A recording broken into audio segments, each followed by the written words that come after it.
नवरात्रि में आपने माता रानी के कई धाम देखे होंगे जहां जाकर श्रद्धालु माता रानी के दर्शन कर मनचाही मुरादें पाते हैं। लेकिन आज हम आपको एक ऐसे धाम के दर्शन कराते हैं जहां घने जंगलों के बीच पहाड़ों की चोटी पर महामाई खुले आसमान के नीचे विराज कर भक्तों की मनोकामनाएं पूरी करती हैं। आइए हम आपको लिए चलते हैं सूरजपुर से महज 40 किलोमीटर दूर मां बागेश्वरी के कुदरगढ़ धाम में। जिला मुख्यालय से महज 40 किलोमीटर दूर ओटगी विकास खंड में प्राकृतिक सुंदरता के बीच विराजी मां बागेश्वरी देवी का यह है कुदरगढ़ धाम। क्षेत्र के लिए ही नहीं बल्कि आसपास के कई राज्यों के श्रद्धालुओं के लिए भी ये आस्था का केंद्र बना हुआ। माता के इस सिद्ध पीठ में जाने का रास्ता भी इतना आसान नहीं। 1500 फीट ऊंचे पहाड़ पर गगनचुंबी पहाड़ी चट्टानों के बीच 890 सीढ़ियों की खड़ी चढ़ाई चढ़कर यहाँ माता के दर्शन होते हैं। पौराणिक मान्यता है कि यह दरबार माँ पार्वती की तपोस्थली रहा है, जहाँ से माता ने अनेक रूप धारण कर कई राक्षसों का संहार किया। कालांतर में इस पहाड़ पर दौड़कर चढ़ा जाता था। दौड़ने को सरगुजिया बोली में कुदना कहा जाता है, जिसकी वजह से दंडकारण्य के बाद यह कुदरगढ़ पहाड़ हुआ और धीरे धीरे समय के साथ यह कुदरगढ़ पहाड़ हो गया।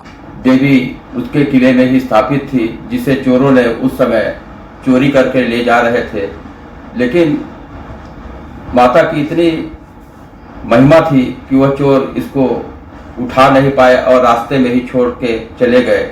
उनको माता रानी ने स्वप्न दिया कि मैं यहाँ पे हूँ, मुझे चोर ले जा रहे थे, आप मेरी स्थापना कीजिए और आप मेरी पूजा कीजिए, मैं आपके परिवार और क्षेत्र के लोगों की रक्षा करूंगी। इसके बाद कहा जाता है कि चौहान वंश के वीर बहादुर को माता ने स्वप्न में दर्शन देकर इस स्थान के बारे में बताया और कहा कि वह उन्हें वहीं स्थापित रहने दें और उनकी पूजा अर्चना करें।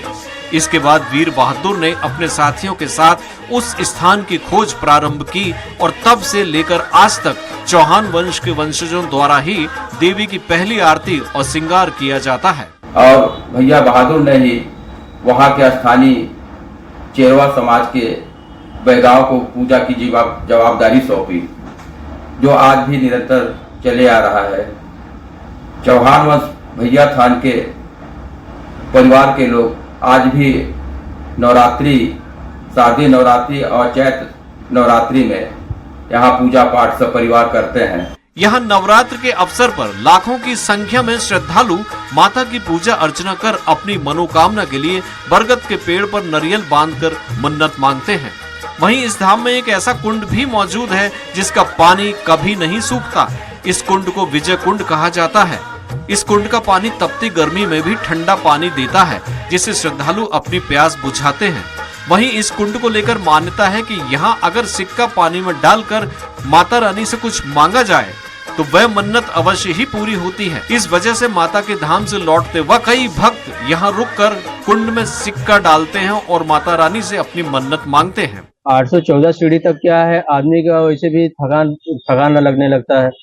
और उससे पहले देखिए विजय कुंड है। विजय कुंड के बारे में सभी जानते होंगे कि वहाँ की कितनी तपती हुई गर्मी में पानी ठंडे ही रहती है और मीठा पानी रहती है।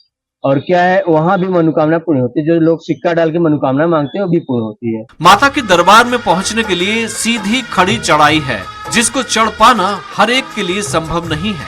इस कारण से लंबे समय से इस धाम के लिए रोप वे की मांग की जाती रही है, लेकिन कई सरकारों की घोषणा के बाद भी आज तक यह मांग पूरी नहीं हो सकी है, जिसको लेकर यहाँ आने वाले लोग आज भी आशा भरी निगाहों से सरकार की ओर देख रहे हैं। मां भगवती के दर्शन के लिए जिला प्रशासन एवं ट्रस्ट के सदस्यों के द्वारा यह प्रयास किया गया है कि वहाँ लाइव दर्शन करा जाए, कि लोग वहाँ घर बैठे या फिर जहाँ भी लोग हों वहाँ पर बैठे अपने मां भगवती का दर्शन कर सके। मान्यता है कि जो भी भक्त इस धाम में सच्ची श्रद्धा से आता है, माता रानी उसकी मनोकामना जरूर पूरी करती है। यही वजह है कि इस धाम के प्रति लोगों की आस्था बढ़ती ही जा रही है। बहरहाल आज जरूरत ऐसे धार्मिक स्थलों पर पर्यटन को भी बढ़ावा देने के साथ साथ रोपवे के निर्माण करने की है, ताकि निःशक्त बुजुर्ग श्रद्धालुओं को भी माता रानी के दर्शनों का लाभ मिल सके। स्वराज एक्सप्रेस के लिए सूरजपुर से अंकित सोनी की रिपोर्ट।